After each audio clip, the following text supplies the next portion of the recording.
This is Arise With Us, written by Craig A. Faulkner, narrated by John Keelty. Life isn't about finding yourself.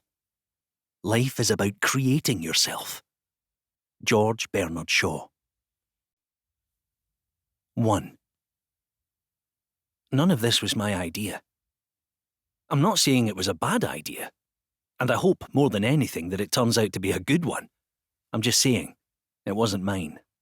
Despite my general uncertainty about all of this, I do have to admit that the views, since we left the main road, have been even better than Dr. Chambers promised me, which is surely a good thing to start with. He tells me the cabin he's picked out is beautiful too, and by now, I've come to trust him like a brother. He's the reason I'm here, or the reason I'm anywhere, except that damn hospital, for one weekend at least. And whatever happens over the next 3 days, I'll always be grateful for the lobbying he did to get me out. A weekend in total isolation might not be everyone's cup of tea, even tucked away in the unspoiled Scottish wilderness. But for 6 weeks, I've been dealing with a kind of isolation that runs deeper than that. When I look at Dr. Chambers in the driver's seat, I see a good man. When I look at my reflection in the wing mirror, I see a stranger. I don't know much about this doctor, who's going so far out of his way to help me. But at least I know his name, and what he does for a living. And right now, since whatever happened a couple of months ago, that's 2 more things than I know about myself. Dr. Chambers wasn't wrong about the area, and he wasn't wrong about the cabin. I'll give him that. "Told you it was a nice spot," he says, smiling in reaction to my involuntary gasp when our destination comes into view. It's a beautiful spot, right enough. In one single vista, I'm trying to take in the dense woodland to our right, the snowy mountains on the horizon, and best of all, the shore of the loch that's practically tickling the cabin's toes. The cabin itself looks pretty compact and rustic, if we're being generous with terminology, but you couldn't beat a location like this if you tried. With every turn and every new sight, I felt better for going along with this whole idea. If a place like this can't heal my brain, then I don't know what ever could. The very last section of our drive through the glen takes us past a few dozen young oaks on either side of the dirt road that seems to function as the cabin's driveway. It looks like there's a gap, where 2 or maybe 3 saplings didn't make it, but I'd say that's a decent enough success rate. The car comes to a gentle stop, right next to the cabin's small entrance porch. It's been a smooth ride.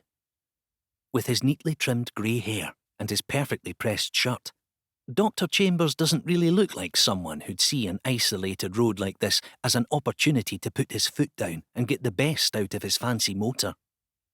You'd expect him to be a careful driver, and you wouldn't be wrong. Then again, after our first few conversations last month, I never would have expected him to be the one pushing for anything as unorthodox as the weekend that lies ahead of me. "Still game?" he asks softly. I nod. Aye. Like Dr. Chambers, I'm Scottish. I know that much, at least. My accent tells me that. And my reflection tells me I'm probably somewhere between 35 and 40. But my insight on myself really does end there. I know a lot of facts and trivia about the kind of stuff they liked to test me on at first, like sports and politics and films and the rest of it. It's just anything personal that I struggle with. What I do and don't know, and even more so why I do and don't know it, has been confounding the doctors since I woke up 6 weeks ago. I've spoken to enough of them to know that there's nothing all that remarkable about some degree of amnesia coming from a major brain trauma, but I've also spoken to enough of them to know that there's no textbook explanation for the unusual patterns of memory and identity loss that I'm still experiencing. They are treating it differently too, in a way they've openly told me could aid their understanding of future cases, as well as improve my own chances. I won't lie. With some of them, I feel like they see me as an experiment. I feel like they're just interested in seeing what happens if they don't tell me anything about myself, seeing what my damaged brain comes up with to fill the void. Dr. Chambers is different though. He talks to me differently, looks at me differently. He's spoken to me very candidly about all kinds of theories, and he's told me that traumatic memories are sometimes suppressed as a defence mechanism. I know I was in a physically damaging incident because my body was damaged, along with my brain. Hell, I was in a coma for long enough that they weren't sure I would make it out. They've never outright called it an accident, but on the handful of times I've asked Dr. Chambers if I did this to myself with a suicide attempt, he's always said that the latest research really does suggest it's best for me to work through this myself. He thinks it might just take time, and that a break from the stressful environment of the hospital could be just the ticket we need. With that in mind, he's designed a programme of self-reflection for me to work through over the weekend, in the hope of triggering something that can maybe get me back on track. I don't like thinking about how high the stakes are, and he's been clear that I should try not to. Yes, my all-important psych evaluation by the hospital board is on Monday morning. And yes, a lack of progress this weekend would probably earn me a sentence of God knows how much longer under their full-time observation, but Dr. Chambers has told me that thinking about that will bring stress that could make failure more likely, and it's hard to argue with his logic. Deciding not to be stressed out is easier said than done, but I'll give it a go. Just as he's about to open his door to get out, Dr. Chambers stops and looks at me. "Do you feel any different yet?" he asks. I feel confusion furrowing my brow. Well, should I? I mean, I'm all for optimism here, but I'm not even out of the car. "It'll come," he says, in his soothing way, before he reaches for the door again and actually opens it this time. "I'll get your bags and help you settle in."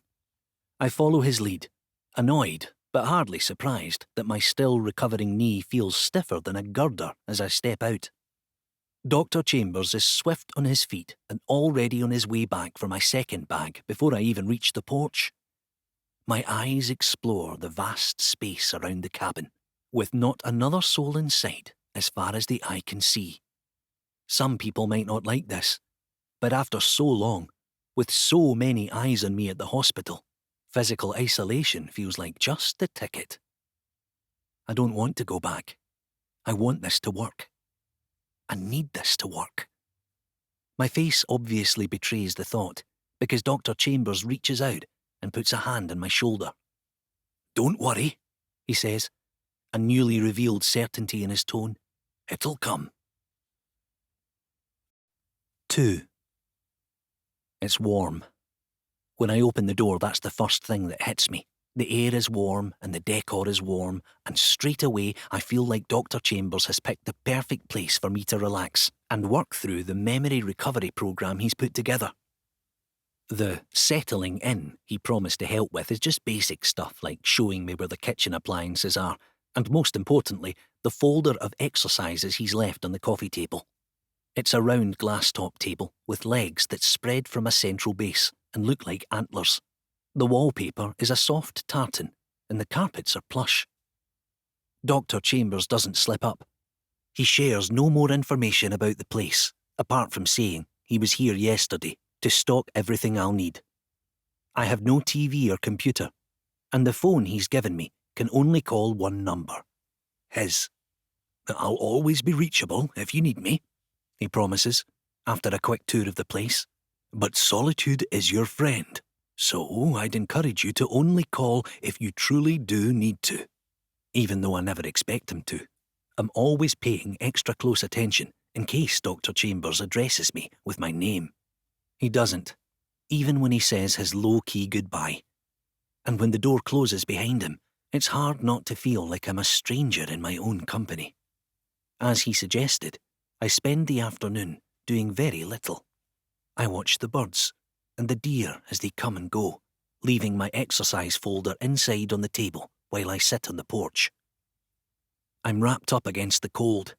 Scotland, after all, but I already feel the most comfortable I have for a long time. Dinner time takes me back inside and involves a healthy little meal that goes straight from the freezer to the microwave. It's a vegetable chow mein, and easily the nicest thing I've eaten since I woke up in that hospital bed. Dr. Chambers wanted me to engage multiple senses while I eat, so I turn on some music he preloaded onto my phone. It was chosen to be relaxing, he said, but I'm delighted to find that it's real music I remember from before the incident, not classical or jazz or anything like that. This feels like a safety net if I get bored with no TV or books, and I decide to leave the tunes playing long after I finish up my dinner. Suddenly, a song plays that gets me thinking in a different way. It's about love. Dr. Chambers told me right from the start that I don't have a significant other, or any close family, which is why he wasn't ethically conflicted about taking the slow road of trying to let me rediscover myself on my own. I can't pretend it's not a bit depressing to think that no one is missing me, but it is what it is. It's probably too dark now for the porch, since any artificial light would scare away the kind of animals that kept me entertained during the day, so I lock the door once I've washed my dishes. An easygoing song about swimming in the sea brings a smile to my face, and I decide to start up the mini spa bath that's one of this cabin's best surprises. It's quick to fill up, and the bubbling sound is nice, even from here by the fridge, where I'm getting a nice cold drink to complete the relaxation experience. The fridge is right under the kitchen window, which is now just a square of unbroken darkness. At least, until it's not. I feel my eyes widen like a cartoon dog's when I stand back up with my drink in hand. On the other side of the window, where there was nothing but darkness, I now see an impossibly bright light. What the hell? I hear myself muttering. As I'm standing in confusion, my eyes start to adjust. Instead of general brightness, I can now make out a single source point. Two things quicken my heart. The light is in the sky, and it's coming down to earth. 3. I can't believe what I'm seeing. There's a white light in the sky like nothing I've seen before, slowly heading for the ground. It's so bright I can see the trees again, and I can tell it's coming down right over the dense woodland. It's not something burning up, like a meteor or whatever, not when it's as white as this, and not when it's coming straight down. But no one would land a plane or anything over the woods, and it wouldn't be following such a vertical path either. I really don't know what... 2. In the blink of an eye, there's another light, not much higher than the first, and following the same path. I run to unlock the door and step out to the porch for a better look, and by the time I get there, a third light has appeared. The darkness is gone, and so is the silence, with untold numbers of grouse going absolutely mental in reaction to whatever is out there. It sounds like the woods are emptying. Their calls sound like what you'd hear if there was a fox in the henhouse. But what's the fox? What the hell are those lights? I watch as they keep descending, all the way to the ground. No more lights appear after the third, and the darkness of the night returns when they all reach the ground. I can't tell if the lights actually go off, or if they're just shrouded by the trees now. So, I go back inside and turn off all the lights to give my eyes a chance to readjust. I go back to the porch before long, but I can't see any kind of glow from the woods, which makes me think that either the lights have gone off, or whatever objects were causing them have gone back to wherever they came from. I sit for an hour, easily, waiting for something to happen and wondering what's out there. Nothing changes, leaving my mind free to come up with all sorts of answers to the obvious questions. I want to know if anyone else has seen this, but at a time when I'm looking ahead to a psych evaluation that could determine my immediate future, shouting about UFOs hardly seems like the wisest move. Tomorrow, I decide. Calling Dr. Chambers at this time of night isn't going to do me any favours, so I'll give him a call in the morning and broach this gently. I had a good day, I'll say, and then I'll say I saw some weird lights. There might be a simple explanation I'm missing. Maybe the distance and the darkness were playing tricks, and I was just seeing the light on a logging crane or something like that. But I guess that still raises questions about why they'd be on in the middle of the night. The grouse were so loud that I couldn't hear anything else, So I guess it's possible there was a din of machinery I didn't pick up. Whatever has been happening out there, I sure don't feel like getting into the spa bath anymore. All I want to do is lie down. So much for peaceful self-reflection. My head hurts, whether that's from staring at the lights or from thinking too hard about where they came from, so I call it a night and crawl into what I'm glad to say is a very comfortable bed. Although my first day was a gentle one, my first night has brought more questions than answers. I came here to remember who the hell I am. But as I'm drifting off to sleep, another mystery all of a sudden feels just as important. Who the hell was in the woods? 4. Sunlight and birdsong stream into the bedroom as I open my eyes after what feels like it's been a really long sleep. I roll over and look at the gently ticking clock on the other side of the room. Sure enough, I've been out for almost 13 hours. Probably because the bed is so comfortable and the room is so much more relaxing than the hospital wards where I've spent the past 6 weeks, I figure. But all of those thoughts leave my head as I sit up. My eyes are still heavy as it all comes back to me. The sunlight and birdsong of the present moment are a world away from the blinding white lights in the sky and the cacophonous wailing of the grouse last night. And now that last night is back in my mind, it's time for some answers. I get dressed and call Dr. Chambers without wasting another minute. "Is this an emergency?" his familiar voice asks. I'm just about to reply when he goes on, "Remember, it really will be for the best if you work through the exercises and spend this weekend gently searching within yourself for the answers you're looking for." Belatedly, I realise I'm listening to a recorded message. "If you feel like you need to talk to me for any reason, press 1 and you'll be connected right away. But please consider whether it truly is necessary. What you're doing isn't easy, but it's for the best." This is all well and good, and in no way am I trying to second-guess his professional opinion or his motives. I am trying to get to the bottom of what I saw last night, though, and I really feel like it's going to get in the way of everything else until we've talked about it. I press 1. "Are you okay?" Dr. Chambers asks, picking up immediately. He answers the phone so quickly that I know he must have been alerted to my call right away and was waiting to see whether I felt like I needed to talk. He sounds genuinely concerned. "I'm fine," I tell him. "It's just, I saw something weird last night. 3 lights in the sky. They came down over the woods, and I just wanted to know if anyone else has seen them, or if you have any idea what they might have been coming from." I hear a slow nasal inhalation down the phone. It's not exaggerated or impatient sounding, but he's clearly uneasy about what I've said. "I had a sore head when I went to bed," I go on, "right after it happened, and I slept for 13 hours. I've never seen anything like it. Do you know if anyone else saw it? Are there any news reports of strange sightings?" "You've been through a lot," Dr. Chambers eventually replies. "Your first night was always going to be the hardest, and I think that long sleep will set you up for a good day of progress if you keep working through the exercises.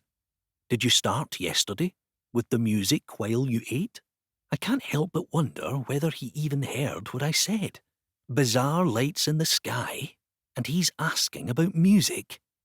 "I didn't imagine it," I insist, thinking that must be what he's assuming. "I know what I saw. Well, I don't know what the lights were, but I know I saw them. I'm not crazy." "No one thinks you're crazy," he says. "Areas of your mind are simply recovering from a prolonged period of inactivity, and sometimes there can be overcompensation. This isn't a bad thing." Okay, so he doesn't think I'm crazy, but he does think my brain has been playing tricks on me. Got it. "This isn't some part of the recovery program, is it?" I ask. If there's distrust in my voice, I can't help it. I can understand it, but I can't help it. Those lights weren't a setup to see what I think about them, were they? I hear a gulp. "Would you like me to come there and talk about this?" Dr. Chambers replies, with a question of his own.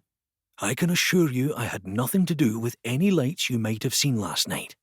But for this weekend to have any chance of working, it's crucial, I can assure you of that. I'm on your side here. I believe him.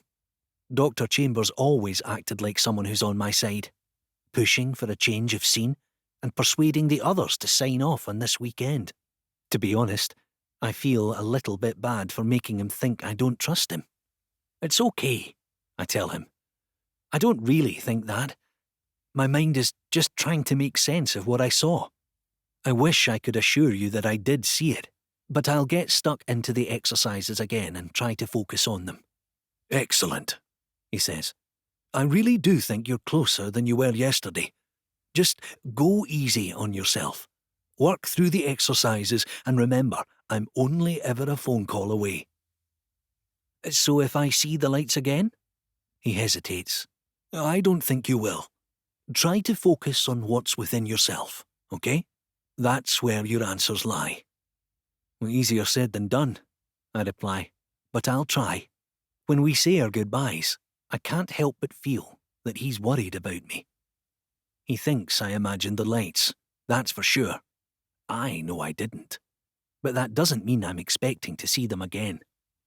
This call has settled my mind on one thing, though. If the lights do come back tonight, I won't be calling Dr. Chambers. 5. I did the day's exercises in good faith. I listened to the music at dinner, and I even got into the spa bath to relax my body and mind. Let's be honest, though. There's only been one thought in my mind all day. Are they coming back? I don't have much longer to find out.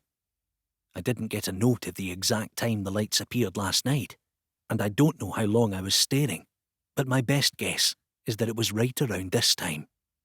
I'm not entirely sure whether I want them to return or not. I'm not exactly expecting them to, but am I hoping they will? I suppose it's like the thing people say about tossing a coin to find out what you really want.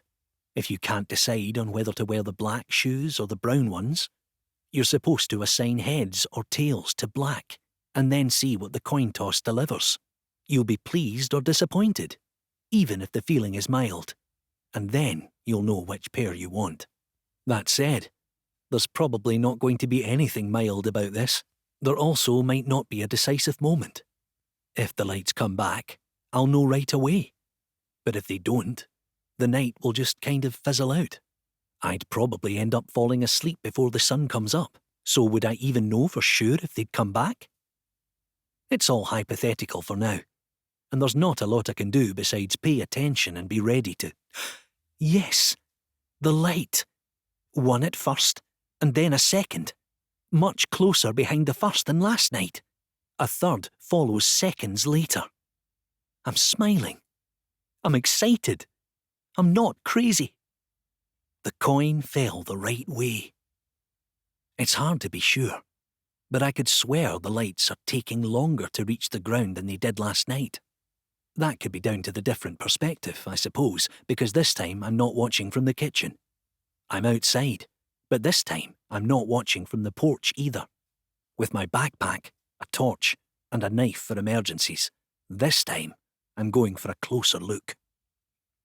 Adrenaline dulls the worst of my knees' tightness, and the insanely loud calls of the spooked grouse bring a discomfort to my ears that doesn't leave room to notice much anywhere else. If Dr. Chambers didn't think I was crazy when I told him about the lights I saw last night, I'm sure he would if he knew what I was doing right now. But getting a closer view is the only way to find out what's happening out there. And to me, that's at least as important as finding out all the internal answers he wants me to focus on. I'm not going to run into the woods like a lemming off a cliff. That would be crazy.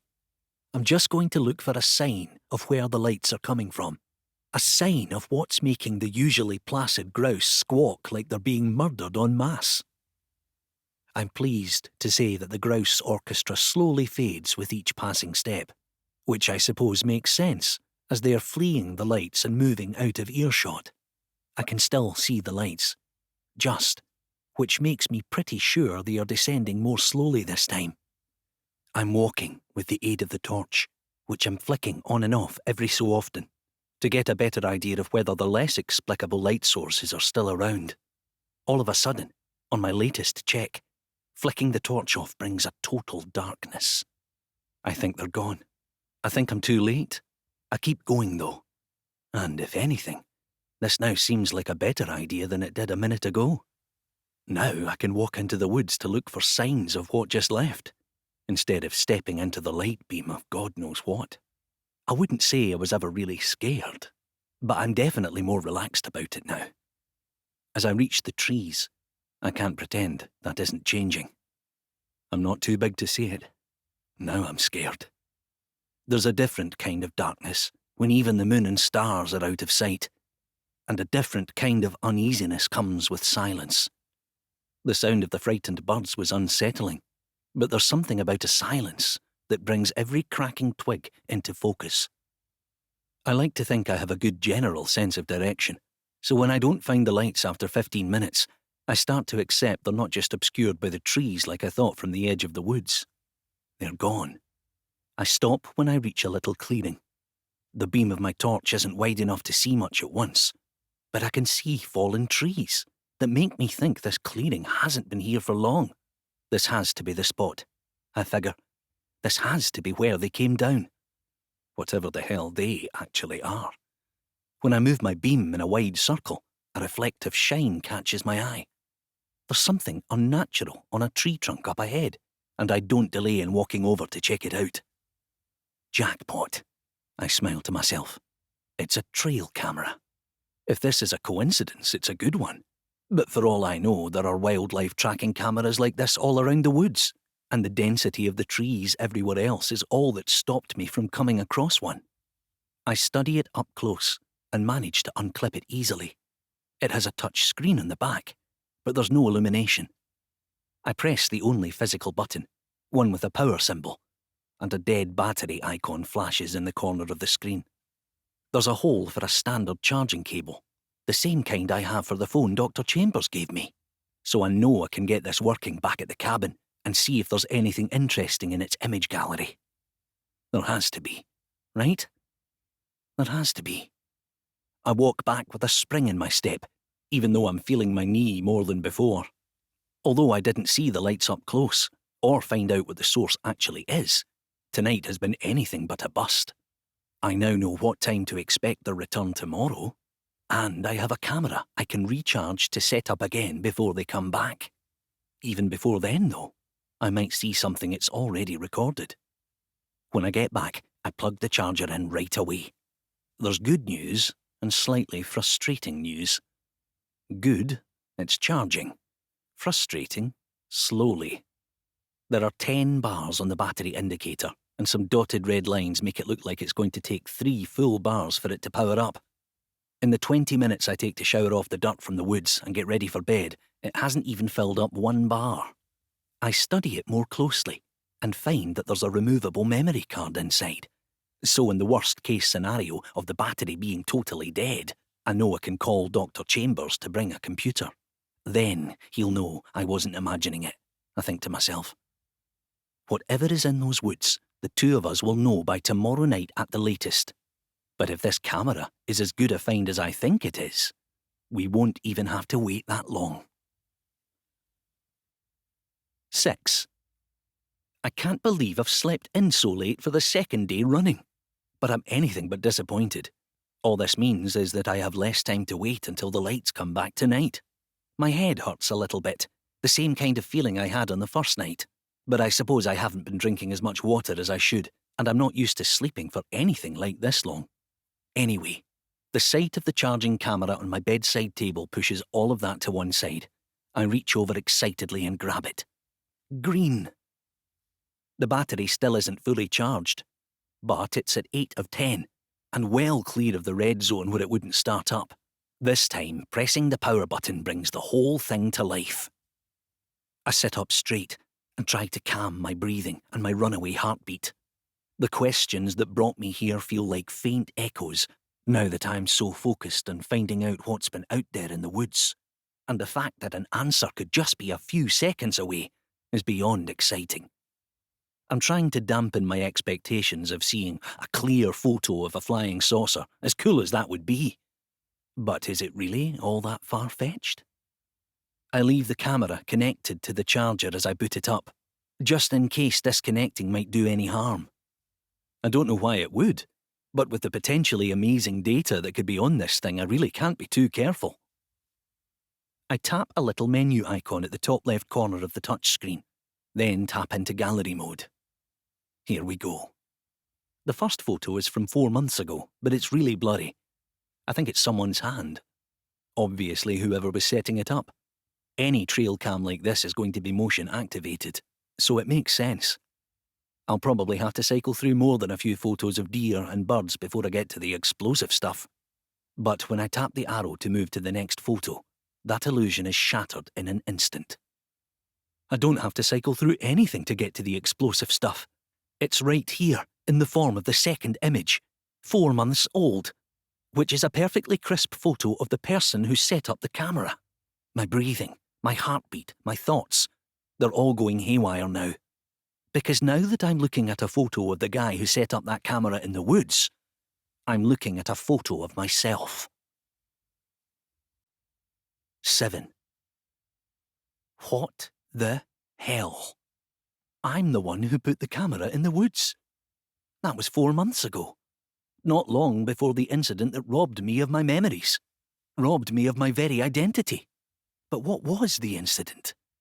Why did Dr. Chambers put me in a cabin right next to those woods, where he obviously knows I've been before? And where do the mysterious lights fit in? I'm not thinking about one thing or the other anymore, my amnesia or the lights in the woods, because they no longer seem like separate things. There's a link here. There has to be. And there's only one man who can fill in the blanks. I have to be careful here. I have to be cagey. The total trust I had for Dr. Chambers is gone. Even if there's nothing nefarious about what he's keeping from me, which is a big if, he's been dishonest. It's one thing to want to leave me to remember things on my own, which has involved not telling me things. But when he talked about me spending a weekend in this cabin, he said he'd picked it because it's isolated. Of all the cabins in the Highlands, choosing this one at random would be too much of a coincidence to even seriously consider. Dr. Chambers knows, and it's high time for me to find out everything he knows. "Is this an emergency?" his recorded voice asks when I make the call. I press 1 without waiting for the prompt. A few rings later, he's on the other end of the line. "Is everything okay?" he says, sounding less concerned than the first time I called, since it's probably less of a surprise. "I don't feel too good," I reply. Dishonesty is a two-way street, after all, and this strikes me as the best way to make sure he hurries out here in person. That's exactly what he suggests, and I'm glad to hear he's only 20 minutes away. I spend the first few of those minutes at the camera, looking for more photos. There are 3 more of me, all captured within a matter of seconds. And that's it. That's it? At first I'm confounded, but then I realise what's happened. 4 months ago, I set the camera up and immediately put it into video mode. There are a handful of photos and then several dozen videos. This is good news in itself. But annoyingly, the camera can't play back its own videos. To see what else it recorded out there, I'm going to need to wait for a computer. Hopefully Dr. Chambers has his laptop in the car. I think he will, but I obviously can't call him back to request it. Not without him wondering what I want it for. And with all the fresh uncertainty about his true motives for wanting me to stay in this particular cabin, the less he knows about my motives for calling him out here, the better. With the videos being a dead end for now, I spend the rest of the time deciding how to greet him. Everything runs through my mind, right up to the nuclear option of restraining him to make sure I get the truth. I'm not going to do that, but I think the fact I even thought of it says a lot about how shaken I am. The sound of a car pulling up sharpens my mind. My main decision is really what to say first, and it comes to me just in time. "Do you feel any better?" he asks, speaking on his way in as I hold the door open. I wait until he's inside and the door is closed behind us. "I went into the woods last night," I tell him. "You what?" he gasps. "Alone? With that knee?" I hold my tongue. He seems concerned, but concerned about me, rather than about anything being unravelled. This is what I'm trying to feel out. Did you see the lights again? He continues. This time he sounds intrigued. I walk towards the bedroom and gesture for him to follow. Once we're there, I point to the camera. What's this? He asks, picking it up. When he does, he sees my face. His face quickly reflects surprise. This was just before your crash. Crash. I finally have a more specific word than incident, at least. But naturally I push for more. You need to tell me everything, right now, I demand. My voice leaves no doubt, and I don't think my body language does either. It is a demand. What else is on here? Dr. Chambers asks. Any lights? Everything, I repeat. Tell me who I am. Tell me why I'm here, and tell me what happened. Then you can see the rest. I'm playing the only cards I have, and fortunately, his reluctant nod tells me they're working. You were a gamekeeper, he said. Your name is Darrell Trent. This is your home. And you crashed, head on into an oak tree at the edge of the road outside. I thought bringing you here would help to rekindle some memories before your evaluation on Monday. The music I loaded onto the phone was from the most listened to playlists on your own phone, and everything I've done was an attempt to help you remember who you are. Darrell, I don't know a single thing about these lights, but believe me, I want to. Maybe I'm too trusting, but I do believe him. Darrell Trent. It doesn't ring any bells, but the gamekeeper angle makes sense in the context of the camera. And the crash story makes sense in the context of the missing trees. Do you have your computer in the car? I ask. There are videos on the camera, but it can't play them back. They're on the memory card. His eyes widen as he stands up. 1 minute, he says, halfway to the door before the words are out. He's back before I know it, laptop in hand. I have one last idea, to make sure I'm not making a mistake sharing this with him. Search for Darrell Trent Gamekeeper, I request. He types, without delay. A few seconds later, there are a bunch of articles with thumbnail pictures of me. The headlines are full of words like crash and coma. He's telling the truth. I hand him the memory card and eagerly wait for its contents to display. They pop up almost instantly, and the first thing I look at is the date under each thumbnail.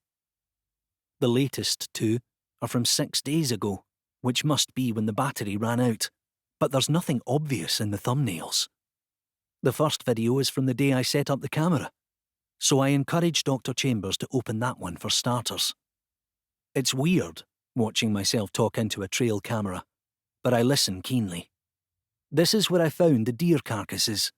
I speak directly into it, and it has to have something to do with the puncture marks in the ground. I don't know where the holes are coming from, but this camera can help me find out. If anyone else sees this, maybe whoever has stolen 3 of my cameras this year, at least watch the rest of the videos and tell me what's there. I don't want to lose any more animals. And now the most recent? Dr. Chambers asks, after a pensive silence. I don't know what to make of all this, but watching the newest videos does make sense. I reply. A few seconds later, the screen is filled with a dark video. I see the time in the corner. That's the same time the light started last night, I say, with growing excitement. We're going to see them. Both our gazes are fixed on the screen. The sound of frightened grouse sharpens my focus even further, because I know what that means. On cue, the area illuminates. I see fallen trees, getting brighter and brighter. Skip forward a few minutes, I say, knowing how long it takes for the lights to descend. He follows my suggestion, and when the video resumes, everything is a lot brighter. I can just about make out a shape when the light becomes blinding. Jeez, Dr. Chambers says, holding out a hand like he's guarding his eyes against the sun itself. But me? I can't even do that. When the light reaches its peak, I can't look away. I can't do anything. I feel my head pounding, my chest rising far too fast. From total brightness comes total darkness. When my eyes close of their own volition, I see the truth, but I'm falling. I'm on the bedroom floor. Just as my identity comes back to me, my world fades to black. 8. Darryl! Darryl! I can hear him. I can feel his hand slapping my cheek. It feels like an almighty effort, but I force my eyes open. Dr. Chambers, I pant out. Peter, he says. Please, just Peter. I push my hands to the floor to help myself back up. After all this time, the thoughts in my mind are overwhelming. I remember everything. It wasn't the crash, I say, breathing hard despite my best efforts. Peter, I crashed because of the light. I saw it up close, blinding. Like that. And it did something to my brain that the video just undid. Mother's maiden name? He asks, testing my theory. Stevenson, I say. 5 minutes ago I didn't know my own name. So this is pretty telling. Dr. Chambers, or Peter, as he apparently is now, covers his mouth in shock. It turned towards me on the road that night. I go on, remembering the long-forgotten incident like it was yesterday. I don't know if it was alive, or if it was maybe a craft, belonging to something that is, but it came from the sky. These lights, they're... Alien? Peter asks. I wasn't leaving him hanging for drama's sake. I can just hardly bring myself to say it. After so long of feeling like people think I'm crazy, shouting about aliens is a pretty good way of making myself think it too. But it is what it is, and I now know that everything Peter told me about myself is true, so I feel safe talking to him. Alien, I eventually say, forcing it out. And I know my psych evaluation is tomorrow, but we've already got the result we wanted. Okay, it didn't go how you expected, but I'm back. My memories, my identity. I'm back. And those are my woods, Peter. The animals out there are my responsibility, and I can't keep quiet about this. So what are you saying? He asks. We need clearer footage. This is just a blinding light. We need cameras at different angles, and we need floodlights. I know what time the lights come, and this is the last night before my evaluation. You've always been on my side, but the others? I need to convince them. I can't keep quiet about this, and without proof, I can't tell them alien lights made me forget who I am, not without being locked up somewhere worse than they already had me. But you can't be serious, Peter says. I let silence speak for me. He closes his eyes and sighs. If I give you a shopping list, can you bring me the stuff I need? I ask. I won't ask you to come with me. Just bring what I need and that's it. I know I'm not supposed to leave, according to your original plans, but this wasn't in any plans and we can't ignore it. I have money behind a panel at the back of my wardrobe. I'll give you something for your help. If anything, Peter looks more shocked by all of this than I am. I don't want your money, he says, gulping, but I'll help. I've never seen anything like what that light did to you, Darryl. And I'll be damned if I'm not going to find out where it came from. 9. I give Peter a list of everything we'll need. It's simple but not exactly short, with plenty of cameras to make sure we don't miss any angles. Same story with the floodlights. 8 of the same thing. He heads off again, wasting no time. There's something I want to do now that I know who I am. For the next hour or two, I'm going to look into news reports and social media posts about everything that happened here, not just my crash, but any public sightings of the lights. Peter left his computer open on the bed, in another sign that he's a trusting and trustworthy guy. But the return of my memories means I know where mine is too, in the safe, at the back of my wardrobe. I get it out quickly, and take a look at my emails first. After 4 months, I'm expecting all sorts. Spam, billing notification, spam, credit card expiry notice. I don't know where my own phone is, because I guess that would have been in my pocket when I crashed, and is probably with the police or at the hospital now. The lack of personal messages in my email inbox, even from the days before the crash, is pretty galling. Peter did always tell me I didn't have any close family worrying about me, but it seems like I don't have anyone at all. I try and shake it off. On to the news reports. I search for my own name again, like Peter did earlier. And this time, I read an article. It's short. Really just your typical bare-bones kind of local online newspaper article. There's nothing to make me feel anything either way. But then what gets me is the top comment under the article, or at least the most upvoted. I went to school with Darryl. A bit of a weirdo.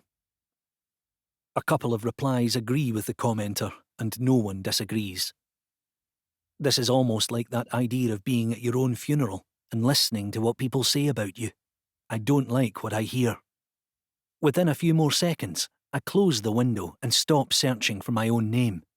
I start looking for news about lights in the sky over Glenfivie, the name of this beautiful estate where I live and work. But I find the square root of nothing at all. It is a very isolated spot, and the lights look like they didn't kick in until a pretty low altitude. But I'm still surprised that no one else has seen anything. If it wasn't for the video, I'd probably be doubting myself at this point. So I glance over at the camera with more than a little gratitude for having found it. I end up reading more general stuff about trauma-induced amnesia, which leads me down a rabbit hole of theories about alien-related incidents too. Like everyone else, I've heard the old stories about people being abducted and not realising they were gone for days.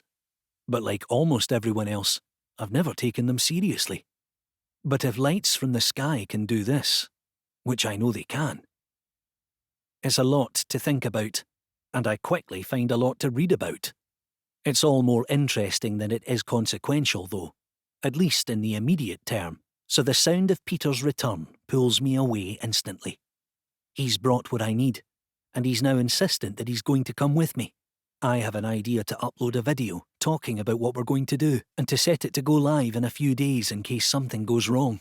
He agrees, so we look for the best and easiest way to do this, then quickly get it done. Before much longer, we're heading for the woods to make the most of the daylight. It's a less arduous journey in the car than it was on foot, naturally enough, and Peter takes us off-road to the edge of the trees. The cameras are small, but we have a lot of big floodlights to carry further in, so every extra yard he drives makes our task that much easier. I have experience of setting up cameras and lights, so I take the lead.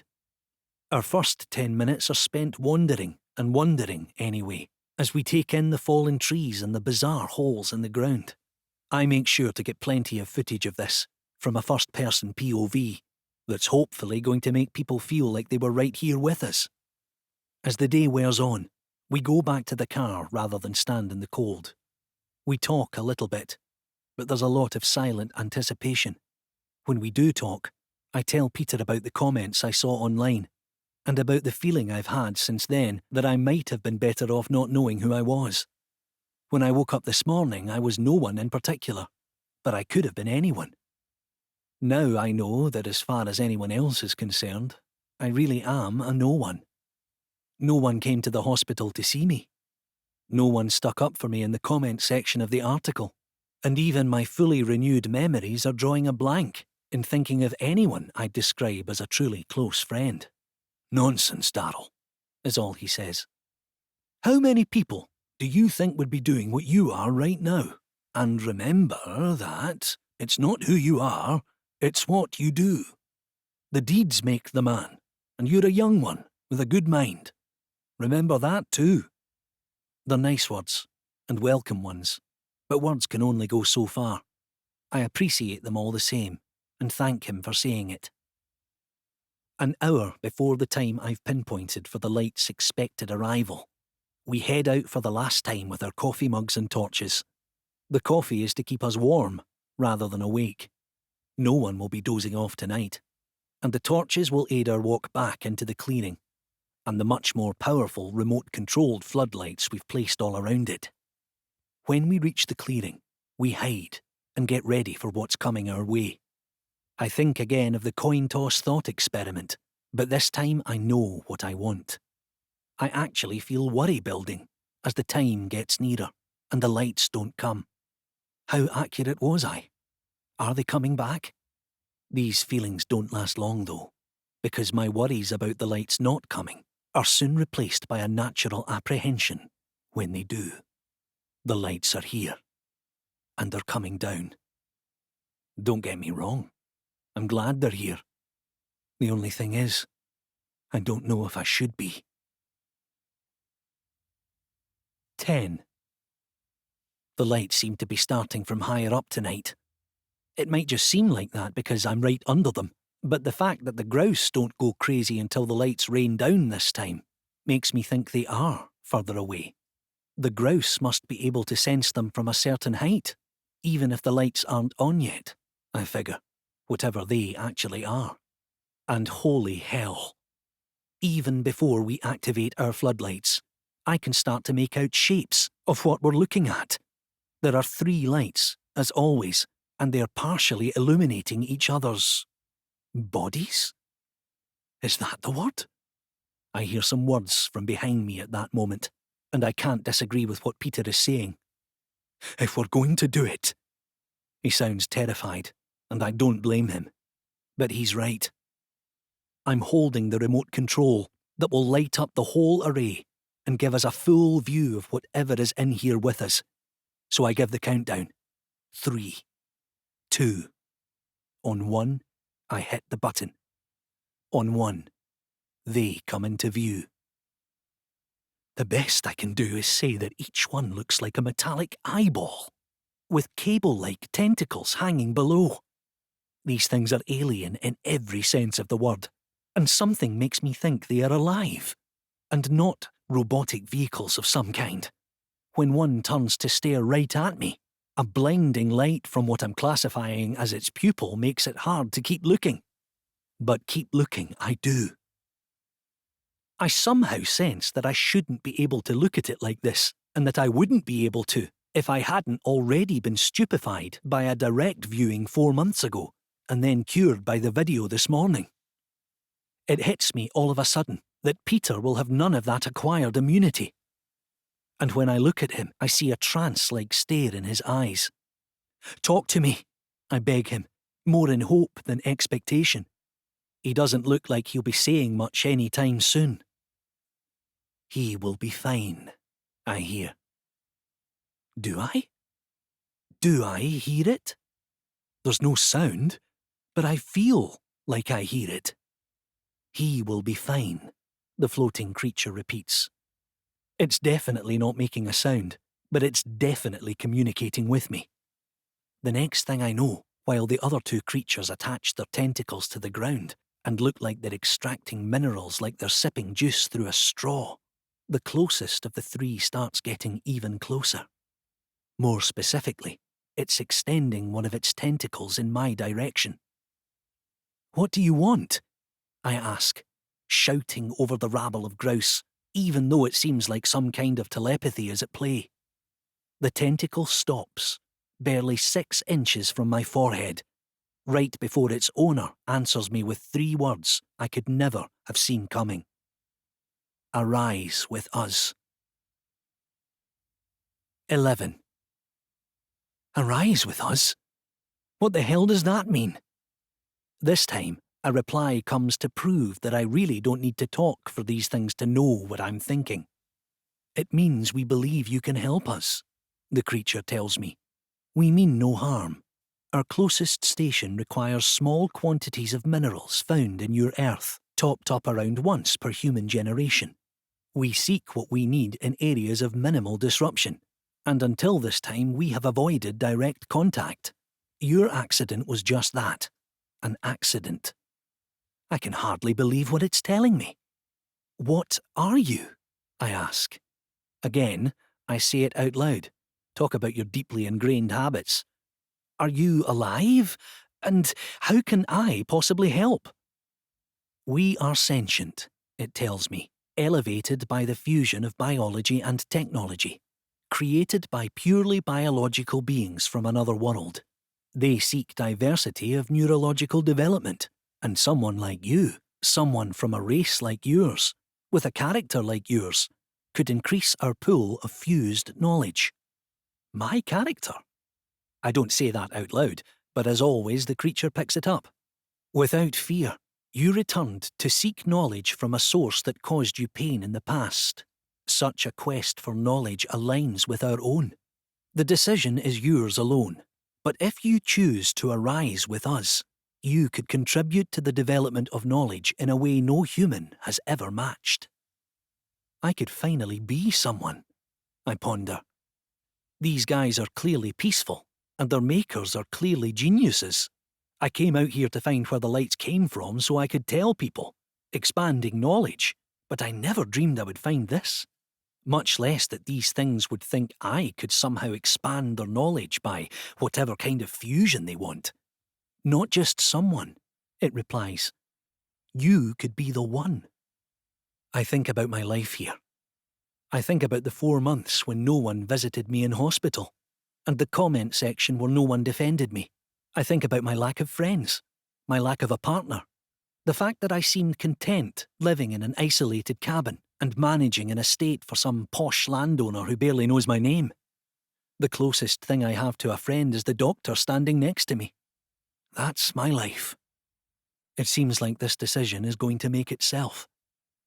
I glance away from the creature and catch sight of Peter, still stunned. Peter. What happens to him? I ask. He will feel nothing. You would just leave him here?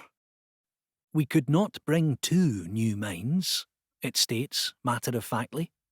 As peaceful as they seem, they suddenly don't seem so moral.